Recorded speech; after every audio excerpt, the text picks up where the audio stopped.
에스라 9장과 10장은 바벨론 포로 귀환 후 예루살렘을 중심으로 정착한 귀환자들의 신앙의 문제를 다루고 있습니다. 이는 이방 사람들과 밀접하게 지내고 이방 여인과 결혼을 하는 데에서부터 시작되었습니다. 그 결과 이방 여인들의 풍속을 따라 그들의 우상을 숭배하는 죄악을 저지르게 된 것입니다. 이들은 바벨론 포로로 있을 때 여호와 신앙을 지키려고 애썼고 성전 재건과 신앙의 회복을 통한 이스라엘 자원과 구원의 큰 뜻을 품고 귀환하였던 자들입니다. 그런데 지금의 모습은 외적 성전은 재건되었지만 신앙의 모습이 위태로운 지경으로 떨어져 있습니다. 에스라는 그 심각성과 위기를 느끼고 신앙의 개혁의 시급한 필요성을 인식하고 백성과 함께 그 원인이 되었던 이방 여인과 여기서 출생한 자녀들까지 끊어내는 결단을 통하여 개혁을 이루게 됩니다.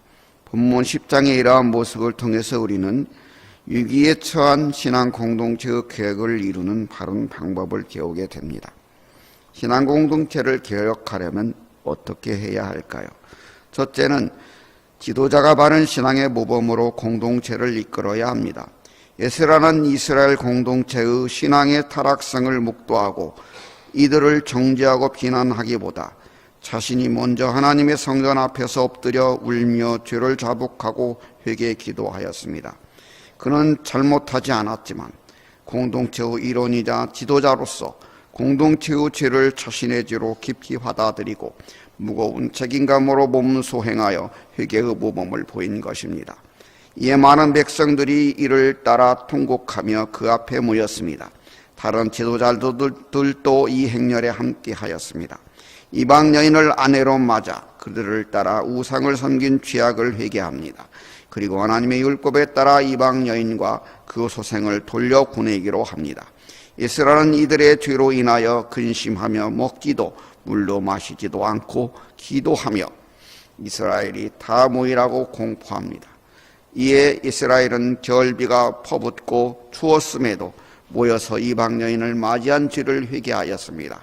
그리고 방백을 세워 이 일의 실태를 파악하고 이방 여인들과 그 소생을 돌려보냈습니다.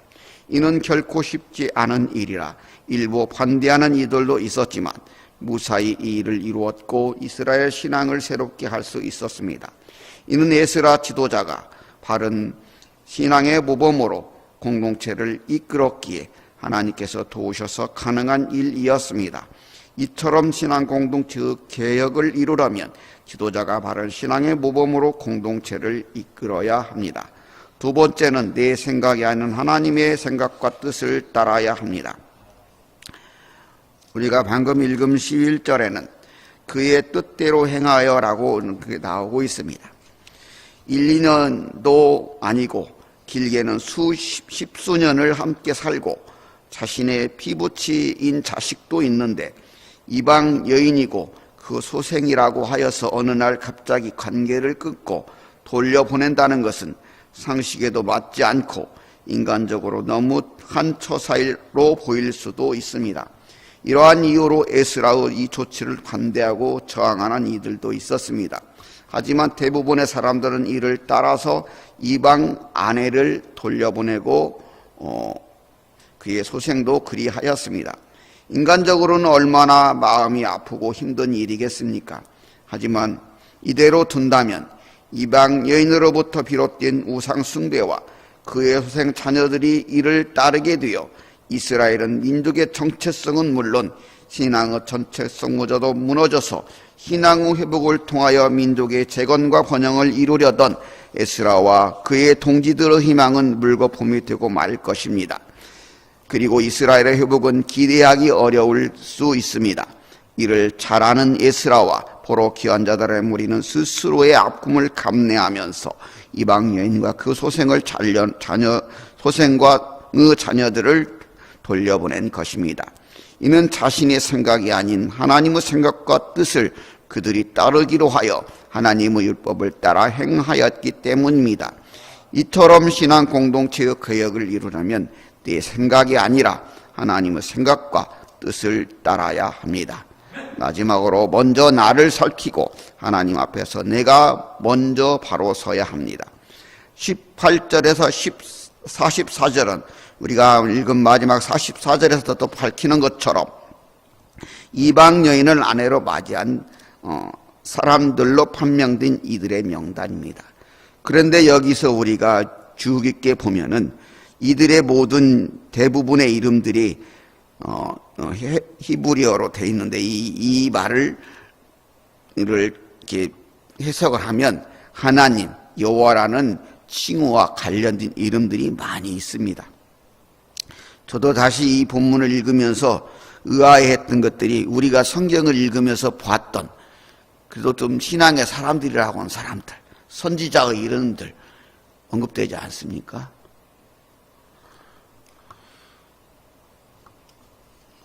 22절에 대표적으로 몇 개만 살펴보면 21절에 엘리야는 여호와는 나의 하나님이시다. 22절에 엘리야는 나의 눈이 하나님을 우러러 보나이다. 23절 유다는 여호와를 찬송하라는 뜻입니다. 이들의 이름은 정말 아름다운 이름입니다. 그러나 그들은 그 이름에 걸맞지 않게 살았습니다. 그래서 하나님께 불순종하여 하나님의 이름을 욕되게 하였습니다. 이는 마치 신약 성경에 보면 우리가 잘 알고 있는 삭개오가 그 아버지가 지어준 그 이름에 다르게 이렇게 세리로서 친구도 하나 없는 그런 삶을 살은 것과도 같다고 볼 수 있습니다. 그리고 또 놀라운 건 이 명단들을 쭉 분석을 해보면 대제사장 집안 사람이 4명, 제사장 집안 사람이 13명, 레인이 10명, 그리고 나머지 일반 백성 86명입니다. 일반 백성을 제한 종교 지도층이 24%나 됩니다. 약 이방 여인과 결혼한 이들이 약 지도층, 종교적 지도층이라는 사람들이 4분의 1을 차지했다는 것입니다. 시간왕의 재건을 이루려면 먼저 앞서서 모범을 보이고 이끌어야 할 신앙의 지도자들이 이렇게 타락하고서 어찌 이 일이 가능하겠습니까? 예스라는 이러한 실상을 분명히 낱낱이 밝혀내고 이들은 에스라를 따라 자신의 잘못을 회개하고 이방 여인과 그 스승을 내보내는 아픔을 감내한 것입니다. 중요한 것은 우리들이 개혁을 이루려면 또 교회 공동체를 다시 세우려고 하면 그렇게 흔히 그래요. 흔히 나는 괜찮은데 다른 사람이 문제야. 그것이 아니에요. 나에게서 저 먼저 작은 것부터 내가 개혁할 것이 뭔가, 내가 잘못된 것이 뭔가를 나부터 찾아가는 것이 교회가 새롭게 서는 것이고 신앙 공동체가 서는 것이에요. 중요한 것은 이들이 이 성경에 기록된 이 이름들이 이런 식으로 올라가는 게 좋겠습니까? 우리만 읽는 게 아니잖아요. 수많은 사람들이 자기의 후손들도 이 이름을 읽고 있어요. 부끄러운 이름으로. 그런데도 기록하고 읽는 거예요. 나부터 기억하겠다는 거예요. 내가 잘못한 것을. 개혁은 나로부터 시작되는 거예요. 교회가 잘 되기 원하십니까? 여러분? 목사님이 애쓰시는 걸 우리가 도와주고 나 먼저 무엇을 잘해야 될 것인가를 생각해야 되는 거예요. 1차 바벨론 포로 귀환 후 80년가량이 흘렀음에도 이스라엘 회복이 요원한 이유를 이스라엘은 하나님께 돌렸을지도 모릅니다. 성전은 재건되었고 나름대로 바른 신앙을 지키려고 애썼다고 생각하는데 그들에게 그럴듯한 이유로 주장할 수도 있습니다. 하지만 본문에서 보는 것처럼 그들이 인식하지 못하고 살아왔을지는 모르지만 그들은 이방 여인과 결혼하여 살면서 그들의 우상을 섬기며 여호와 신앙을 잃어가고 있었습니다. 그들이 바벨론의 안락한 삶을 뒤로하고 품었던 신앙의 재건을 통한 이스라엘의 재건은 또 다른 안락의 안주함으로 잊고 살았는지도 모릅니다. 이러한 그들이 이스라엘 신앙의 모범을 따라 회개하고 하나님의 율법을 따라 이방 여인과 그 수상을 내어보내며 먼저 자신을 살피고 하나님 앞에서 바로 섬으로써 이스라엘 공동체는 신앙의 개혁을 이룰 수 있었습니다. 우리는 교회의 재건과 부흥을 꿈꿉니다.